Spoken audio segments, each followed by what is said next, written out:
Now let us build on what we started. In part 1, I shared the central finding of the Harvard study of adult development, that the warmth of your relationships at 50 predicts your health at 80 better than any biomarker. And I imagine some of you sat with that, and the question that surfaced quietly, maybe uncomfortably, was, which of my relationships are actually supporting my health and which ones are not? This is not a question we are taught to ask. In fact, we were often taught the opposite, that loyalty means never evaluating, that love means never measuring. But here is the uncomfortable truth. Not all relationships are longevity positive. Some are neutral, some are actively harmful, and you cannot optimize what you do not assess.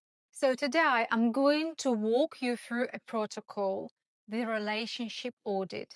4 dimensions, concrete behavior anchors, and simple scoring system. This is not about judging the people you love. It is about understanding with clarity and compassion how your social environment is shaping your biology, because you deserve to know. Before we begin, 2 ground rules. First, this audit is only for you. It is not a report card you hand to someone else. It is not a score you share. It is a private reflection, a way to see your relationships more clearly so you can make decisions from awareness, not from avoidance. Second, every relationship exists on a spectrum. You are not sorting people into good and bad. You are assessing with honesty how each close relationship affects your stress biology, your health behaviors, your sense of safety, and your energy. The 4 dimensions we will assess are: first, stress reactivity. Does this person, on balance, raise or lower your cortisol? 2, health behavior. Do the habits pull you together or away from your health protocols? 3, crowd effect response. When you improve yourself, do they celebrate or undermine? 4, reciprocity ratio. Is the support in this relationship bidirectional, or are you the sole source of emotional labor? For each dimension, I will give you concrete behavior anchors, specific things to look for, and you will score the relationship on a simple scale, 1 to 5, where 1 means this dimension is actively harming my health, and 5 means this dimension is actively supporting my lifespan. Take your time with those. Pause the video if you need to. Write down your answers. This is not a race.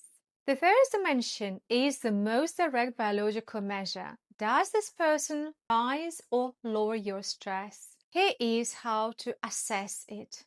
After spending time with this person, and I mean within 1 hour after, notice what happens in your body. Do you feel calm, settled, able to exhale? Or do you feel tight, guarded, on edge? Do you sleep better or worse after an evening with them? When your phone buzzes with their name, is your first reaction relief or tension? This is not about whether you love them. You can love someone deeply and still feel your shoulders tighten when they walk into the room. Love and stress co-regulation are different systems. The biological mechanism here is the synchrony of the HPA-axis. Research has shown that close partners' cortisol patterns become linked over time. They co-regulate. A dysregulated partner, someone whose own stress system is chronically activated, will pull your cortisol upward with theirs. This is not intention, this is physiology.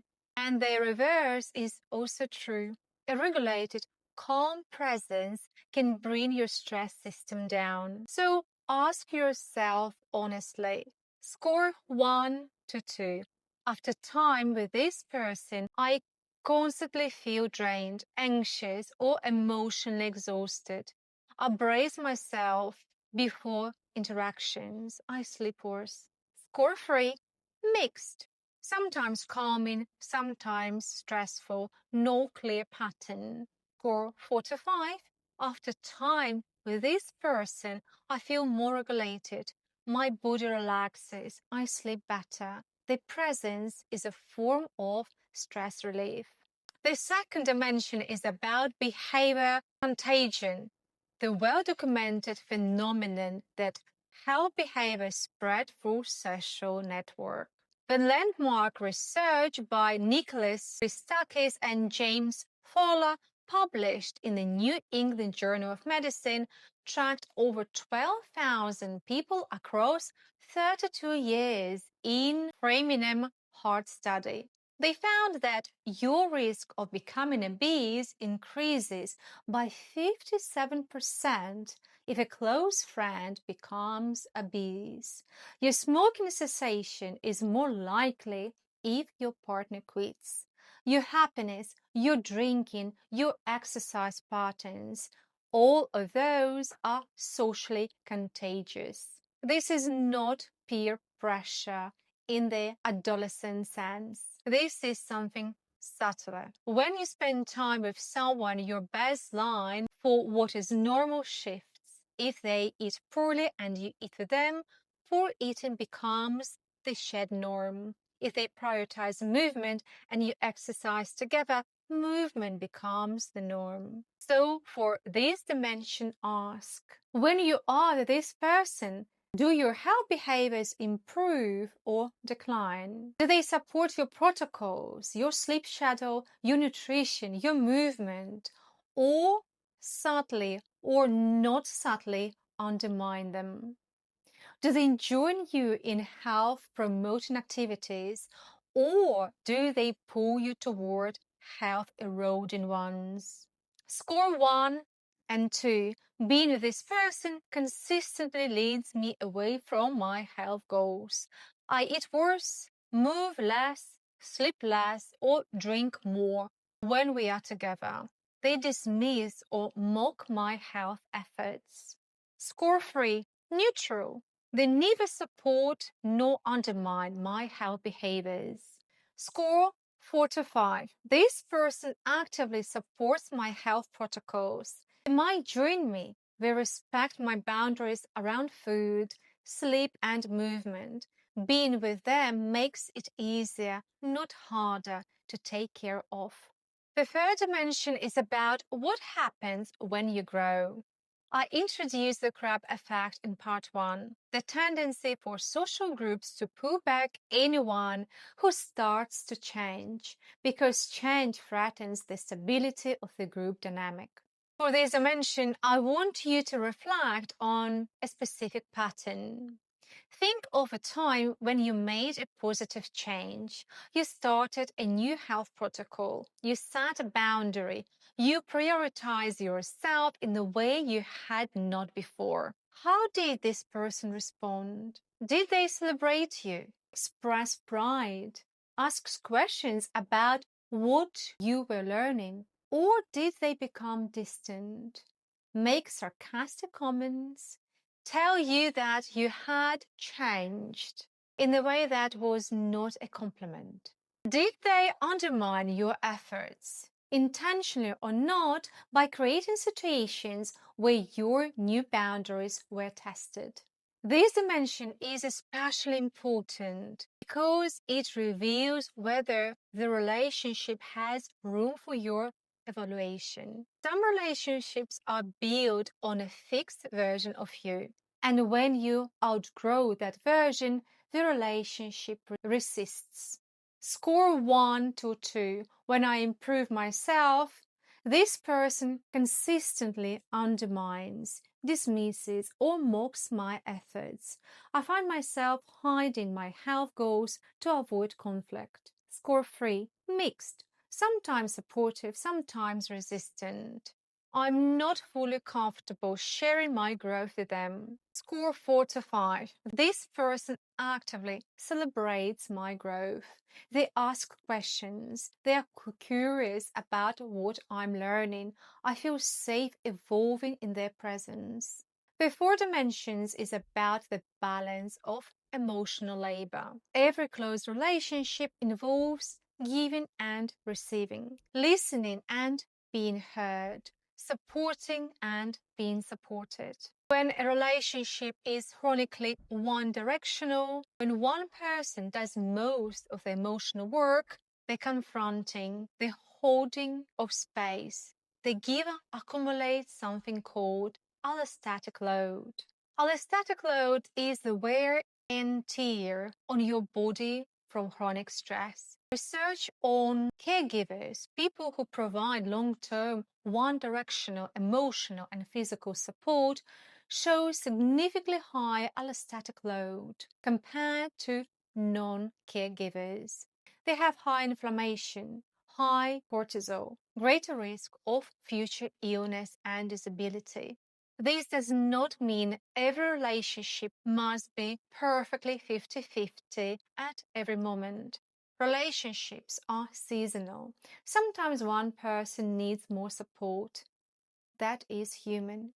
But over time, over years, does this relationship have a reciprocity ratio that is sustainable for your health?